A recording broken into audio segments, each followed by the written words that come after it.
एकादशी हमेशा आती है और वैष्णव लोग करते भी हैं, पंडित लोग भी करते हैं, दुनिया भी करती है, जो लोग जानते हैं। बट हर एकादशी को एक कन्फ्यूजन होती है, क्योंकि दो दो एकादशी होती है। अब आप कहेंगे दो दो एकादशी कहाँ से आ गई?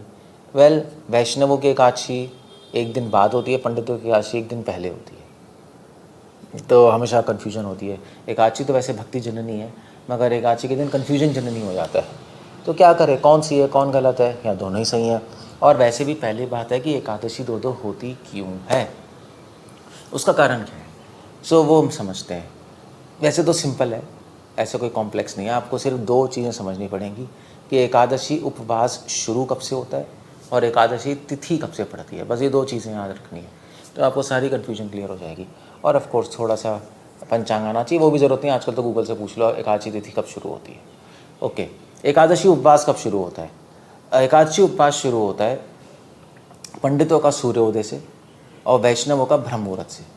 ब्रह्म मुहूर्त है सूर्योदय के 1 घंटा 36 मिनट पहले या 2 मुहूर्त पहले। एक मुहूर्त 48 मिनट्स का होता है। क्यों होता है ऐसा?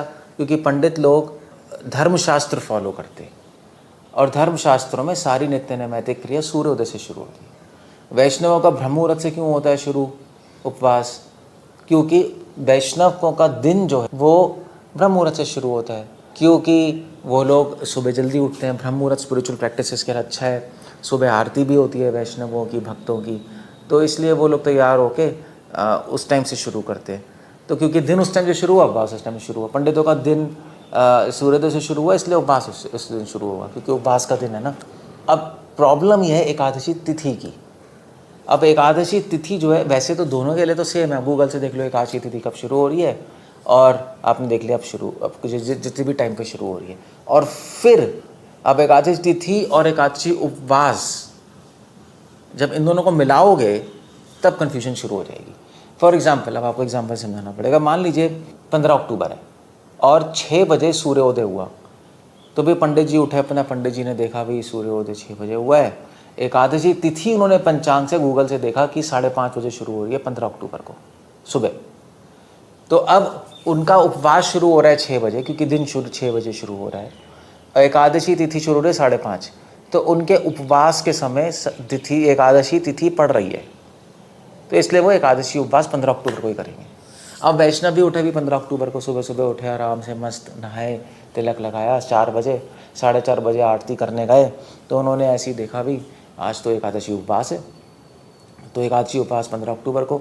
अब उन्होंने एकादशी तिथि देखी गूगल पे, तो गूगल पे एकादशी तिथि दिखा रहा है 5:30 से शुरू, मगर उनका जो उपवास शुरू हो रहा है 4:30 से। तो 5:30, 4:30 बजे एकादशी तिथि नहीं पड़ रही, 4:30 बजे दशमी तिथि पड़ रही है पीछे से।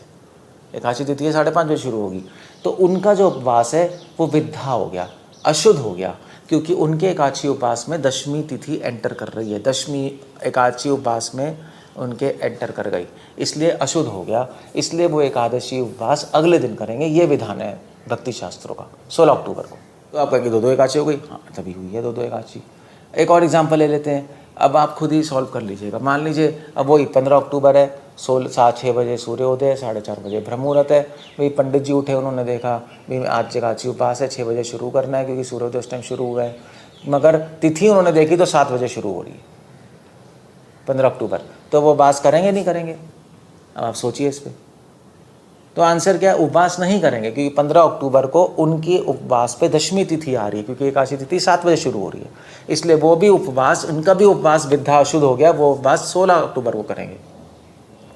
वैष्णवों का उपवास 4:30 से शुरू हो रहा है, एकादशी तिथि 7 बजे शुरू हो रही है, तो वो उपवास करेंगे नहीं करेंगे? 15 अक्टूबर को नहीं करेंगे, उनका भी अशुद्ध उपवास हो गया, विद्धा हो गया, इसलिए वो भी 16 अक्टूबर को करेंगे। इसलिए हो सकता है अब आप कहेंगे एक ही दिन पड़ गई वैष्णव पंडितों की एकादशी।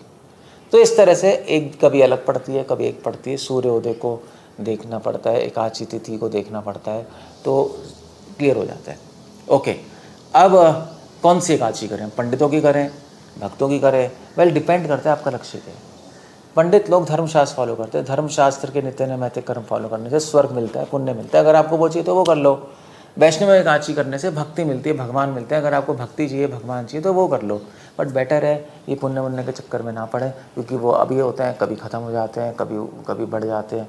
मगर भगवान की भक्ति करेंगे तो हमेशा आपका सर्वमंगल होगा। पुण्य की सोचने की ज़रूरत ही नहीं है आपको, भगवान जो बेस्ट है आपके लिए करेंगे। इसलिए वैष्णव एकादशी करनी चाहिए, क्योंकि वो भक्ति शास्त्रों में भगवान की प्राप्ति कराती है, भक्ति जननी। तो अब कोई कन्फ्यूजन नहीं रही, और ये भी पता लग गया कि कौन सी एकादशी करें, और चॉइस प्रेफर करें, वैष्णव एकादशी हमें करनी चाहिए।